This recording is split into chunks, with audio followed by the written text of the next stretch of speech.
So it finishes Newcastle 2, Spurs 1. Much needed win for Newcastle, of course, having been on a great run so far in 2026. But for Spurs, it's a complete disaster. And it is a real conversation now about them and the possibility of being relegated. 5 points the difference between them and West Ham, but to say they're in free fall would be an absolute understatement. Take a look at their results from their last 17 Premier League games. They've won only 2 of them. 9, of course, between them. They've just taken up those 2 victories in those 17 matches. For more, Robbo Nadem still with us. Nadem, they are in a relegation fight. There's no hiding it, is there?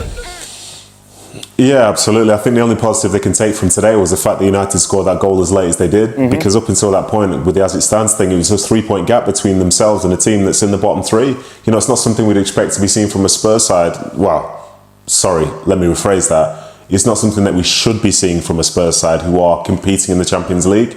But I think you can see from that run of form, 2 wins in 17 is ridiculous.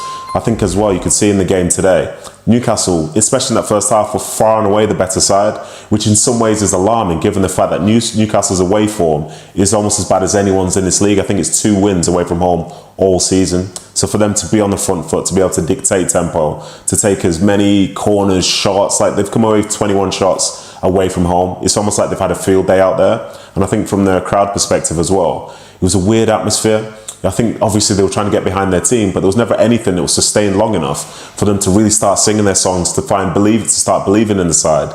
And they'd be like, here's an attack, oh, the attack leads to nothing. And there were a bunch of players who at times are going off almost doing their own individual thing, whether it was Tell, whether it was Colin Wani, whether it was Xavi Simons, and it never felt like a cohesive sort of like group of players coming together to try and do something successfully. So many individual moments were required, and then at the end you hear the boos, and it's not the first time we've seen it, and it might not be the last time either, because, you know, lo and behold, their next game is against Arsenal at home. And I think the only upside for them is the fact that because they've been knocked out of the FA Cup in the 3rd round, they've got 12 days now to get ready for that game, and hopefully for Thomas Frank, get some players back to fitness, because that's going to be one hell of a job in that next match. Have you got 12 days to find a new manager? Get him in quick, and then he's got some time ahead of Arsenal? I don't think they will. I think they'll just stay steadfast. That's kind of the vibes that have been coming out. I think if you ask Spurs fans, they would take a change now, but I think the board have made a decision, and they're probably going to stick with it at this moment in time. There was a couple of good results early in the season, and one of them was at Man City when they won, and you thought, organisation, clever counter-attack, might be something different about Spurs here. And since then, there's been nothing. Yeah, the Champions League, they've done great. I don't ask me how. don't ask me how, because they're a terrible team. But apart from that early season, there's been nothing. They've been battered by teams at home. I mean, they've got themselves back in some games that they should never have got back into or been allowed to get back into. And the worry for me is that if the players don't think they're in a relegation battle, I don't know what the mindset is in the dressing room, but if the players in that dressing room think they're, you know, Billy Big Potatoes and they're not in a relegation battle and they're too good for that. I think Don played in a West Ham side. Yeah, there was always too good to go down, wasn't it? Too good to go down. A lot of good players, and you get dragged into it, and you get dragged into this mediocrity, and you get dragged into this. That you can have momentum in wins and momentum in defeats. It's not really much different, you know. The mentality, you know, when you're winning every time, you think you're going to win, and when you're losing at games and you're not playing well, it's hard to get out of a mindset what's going to happen next week again. But if the players in the dressing room don't understand that they're in a relegation dogfight, they'll be in it quicker than they think, and they'll be closer to the bottom 3. They got to understand that playing football's probably not going to get them out of this next 4 or 5 weeks. It's scrapping. Because they're not going to outplay Arsenal next game out. They're going to have to scrap and fight and defend and counter-attack and close the ball down. And if they don't do that, and Forest and Leeds keep picking up points and West Ham keep picking up points, before they know it, they could be in the bottom 3. So for me, it's not just, and I know they've got a lot of injuries, but for me, it's a mental side of these players.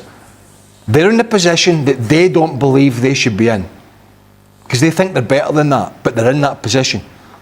If they don't have the mental fortitude to pick themselves up from defeat after defeat, they'll never get themselves out of this mire.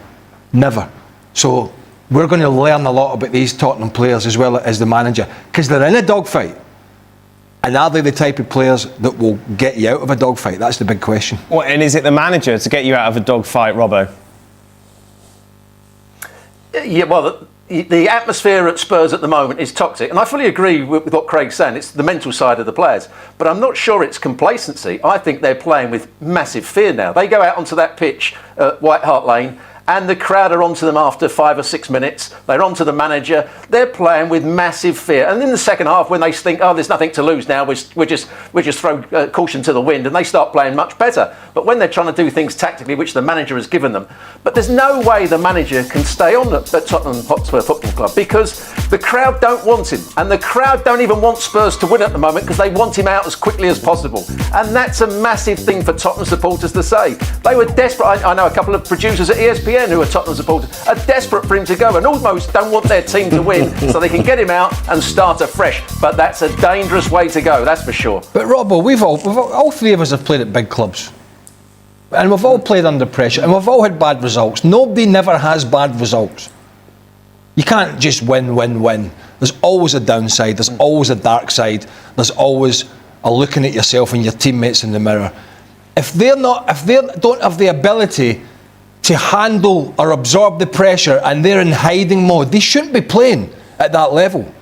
Because you when crowds bay for whatever it is, and they do, and we had it at Chelsea, and certainly had it at Celtic in front of 60,000. You only had to draw a game, and they wanted to lynch you at that club. That's how passionate they are. What do? Sit in the dressing room and cry, and the only way to change that is to go out and get results. But don't you need the right manager, maybe? Fresh air to come in to kind of appease the crowd, change things in the dressing room, because at the moment that's but the manager's not going to appease the crowd. The crowd, because he's not going to. If you've got a crowd who don't like the manager, which this crowd clearly don't, they don't like the players either. But if you can at least try and silence that criticism for a bit, to give you time to breathe, to give you time to try and get enough points to get out, it's worth that gamble to get rid of Thomas Frank, bring in someone now to the end of the season, get you across the line and rejoice. I agree. I think he's look. He was great at Brentford, but being great at Brentford is what it is, right? They're a small club, done a great job, that football club. But I think when you look at Brentford now, you take a step back and go, sold all the best players, have a rookie manager in Keith Andrews. They're around 6th or 7th in the league, playing much better football. And so maybe Thomas Frank wasn't this sort of messiah for Brentford. He did. I'm not taking it away. He did a good job there. But maybe this job at Tottenham is just too big for him. And I know there's a lot of injuries. I know he's got a head case as a captain, who's now got 3 games left of a ban. I understand all that, but there's been scenarios at the start of the season, or just after the decent start of the season, where the players, Spence and Van de Ven, remember, they were ignoring him coming off the pitch. Something's not right. And it seems to me as well that these players, as well as the supporters, might be quite happy to hang Thomas Frank out to dry. Well, that's the way it seems to me. Because how can you play so poorly in so many first 45 minutes of games? So are we in a situation, Nathan, where it's pretty much anyone but Thomas Frank to maybe take over in this window before the Arsenal game? I think you're being charitable calling it a window, to be honest, because there's still so many issues as well. And the amount of time, for the position of it now, the players have to buck up. As Craig said, it's not just the manager, it's some of those players. You can hear when certain people get the ball, the crowd are not having them. They're not keen to see them. They just don't have any belief in them whatsoever. And you can bring a new manager to the sideline. It could be the biggest personality ever. It could be like the rah-rah guy that says, come on, get stuck in. But if players don't marry up to that, then it's not going to work out anyway. I think across all the years, we've seen so many different profiles of manager go to Spurs. Somebody that's seen more counter-attacking football like a Nuno, like the dominant guy like a Conte, dominant like a Mourinho, someone soft like a Frank. You've got Pochettinos. And trying to figure out what the right thing is for that club with those fans and those players has proved to be very, very tricky. And Thomas Frank is here now. And you can almost sense the doubt that so many of them have in how his style of play works. But then it is made worse by the sheer number of injuries that they have. But still, you would expect, with the players that they can put out, with the 11 that they put out, you should be expecting more. Again, today, against the Newcastle side, that have been terrible away from home results-wise for the whole season. And again, that's another team that's in the Champions League. So again, I suppose the thread is what is the value of the Champions League to the English teams when they can perform so badly domestically? But yeah, I think you could change the manager, sure. But is it still these players going to play that game against Arsenal? I don't think they become any less of an underdog. And you could say, well, just bed in, try and do a low block and hit on the counter-attack. But as we've seen in recent weeks, they're not very good at doing that either. So I guess for me, you're just going to have to stick with it and hope that they can just perform out their skins in one particular game. Let's just take a look. Let's just remind you of how things stand at the bottom. Obviously, Wolves and Burnley are out of the conversation. I think that's fair to say they'll be in the Championship next season. West Ham, of course, have butt their ideas up, but have they butt them up enough to be able to guarantee safety for next season? Nottingham Forest are in that fight, of course. And Spurs are, aren't they, Robbie? We're not being sensationalists here. No, absolutely not. If you look at the history, there's always one, or quite often there's one club that halfway through the season they're doing quite well and suddenly they crash. I was at Wimbledon as the youth team coach when they lost their last 19 out of 20 games and they went down from being in 6th in the table. I thought Crystal Palace might be that side this season because they were tumbling until they got their win against Brighton at the weekend. And Tottenham are in a really dangerous situation at the moment. They're not going to beat Arsenal, I wouldn't think. Then confidence will be really low. They might change the manager after that and get a bit more confidence for the crowd, or the crowd might get behind the team a bit more. But at the moment, and Craig said it, when you don't win games, you just don't see where the next win's coming from. How are we going to stop this? How are we going to stop the rot? We're not defending particularly well. We're not scoring enough goals. We're not playing particularly well. The crowd are on our backs. When is the next win coming? And I can't see it at the moment for Tottenham. So they're right in it. What about West Ham, Craig? Have you seen enough from them over the last few weeks to think that they can get out of it, or they will get out of it? They have to find ways to grind out some clean sheets. Right. Points matter. And they got one today, but it could have been 3. But as it goes along, you have to be able to get out the relegation zone. Yeah, wins are great, of course they are. But you have to be out of these games that are where you're getting a bit of a battering. You have to be able to grind out a point. 5 or 6 points here and there are going to make the difference. And if they don't do that, they could go. Forest are a concern at the moment. Now, they're playing Wolves tomorrow, the worst team in the Premier League, and some. But they're not playing well. And they're at home. And the crowd they are baying for blood there. And they have an owner who could pull the trigger at any time. But if they do win, and West Ham win the next game, and if we presume that Arsenal will beat Tottenham, and there's no other way to go at the moment, they could be 2 points above the relegation zone. Leeds are not out of it, but the one thing I'd say about Leeds, they got pace about the game, they got aggression, they got physicality, and they will roll their sleeves up under Daniel Farke, and they will fight. The question is, do the others have that fight, and are they willing to do it? So if you're fascinated by the bottom... Who says you? Which is the other side that will go down? I think Forest could go this year. Your grandson supports Forest. Your family do. I just think there's a lot of negativity around. I think Nuno, who ironically the Forest manager, they fell out. I think he fell out with Edu after he came in from Arsenal. Edu had Marinakis' ear. All got messy. Ironically, he goes to West Ham. It's probably going to be them two, and maybe Spurs, maybe Leeds. But it's ironic that he could be the manager after that explosive press conference and about not getting support and Marinakis firing them when he got them to the Champions League. I got them into Europe. He could be the one. So you say Forest to set them down. At the moment, I think Forest are completely shell-shocked and out of form. Who do you say, Nathan? For some reason, I've seen a lot of West Ham recently, and the recency bias is going to have me say that West Ham are going to stay up. So I think I'm with Craig at this moment in time, and thinking that unless Forest finds some magic, I think it could be them. You wanted me to say Tottenham. You've only got one left. What do you mean? I don't want you to say Tottenham. I just can't believe you've done that to your grandson. Robbo? I hate to have to agree with both of them because West Ham, I think, will get enough points. They've got the confidence behind them at the moment, even though they didn't win the game today. The crowd believe. I know a lot of West Ham supporters, they believe in. They want to go to the games now. They think West Ham are going to be in a good run. So I think Nottingham Forest, having seen them the last 2 or 3 times, I don't think they're a particularly good team, so I think they're the side to go down. Mikel Arteta's work at Arsenal is being viewed in an even brighter light after the recent coaching shakeups elsewhere. With Chelsea parting ways with Enzo Maresca and Manchester United moving on from Ruben Amorim, the contrast is hard to miss. Arsenal has kept moving forward under Arteta, giving him time through difficult stretches, and now seeing the payoff as the club pushes again in the Premier League title race. It also raises a bigger question about strategy. While Chelsea and United are changing direction again, Arteta has been in place for more than 6 years, outlasting a long list of managers across those two clubs in that span. That stability has become part of the story, and it was a major talking point on the Seeing Red podcast with Tom Canton and John Cross. Beyond reacting to Amorim's dismissal and breaking down wins over Aston Villa and Bournemouth, plus Manchester City's loss to Chelsea, the conversation kept returning to one core idea: structure. Not just who is the coach, but how much power that coach has, and whether the club is built to support a long-term project. Cross pointed to Arsenal as a rare example of patience turning into real strength.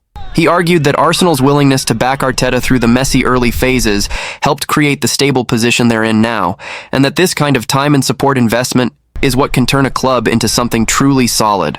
Canton's response was sharp and honest. Arteta's arc, he said, has almost become a problem for other clubs, because it tempts them to keep coaches they probably shouldn't. But at the same time, it's still the best example of what can happen when you hire the right person and actually give them time. And that time wasn't smooth. The discussion highlighted how Arsenal could easily have pulled the plug early. 2 8th-place finishes, then 5th, missing out on the Champions League, and a Europa League semi-final exit to Unai Emery's Villarreal. Any of those moments could have pushed a club into panic mode. Instead, the argument is that Arsenal recognized the bigger reality. Arteta didn't have the resources to compete at the required level right away. The squad needed a rebuild. The roster needed to be refreshed. That's where the comparison to Chelsea and United becomes even more pointed. The podcast suggested that recruitment and decision-making structure are often what determine whether a coach survives. If signings don't land, results suffer. And if a coach doesn't have enough influence, or the club isn't aligned behind a clear plan, it becomes much easier for things to collapse. In other words, giving time only works if the coach is empowered to shape the team in a way that matches the vision. Cross also emphasized that Arteta's situation stood out because he pushed to be a true manager, not just a head coach. The idea is simple. Top coaches want a real say in the build, and they want the club to match what they were promised when they took the job. The discussion even pointed to how Arteta survived a low moment, like the home loss to Burnley, because the club stayed behind him. And in that period, with fan pressure affected by the COVID-era environment, Arsenal were able to hold their nerve instead of reacting emotionally. Meanwhile, the big unknowns now shift back to Chelsea and Manchester United. Who replaces Amorim? And how will the next chapter look at Chelsea? The answers may come sooner than people expect. But for Arsenal, the reality stays the same. They're stable, they're moving forward, and they're still in the title chase, while others are starting over again. And that contrast can shape how people judge every manager in the league. Because when two massive clubs hit the reset button again, it forces the same question Cross raised on the show.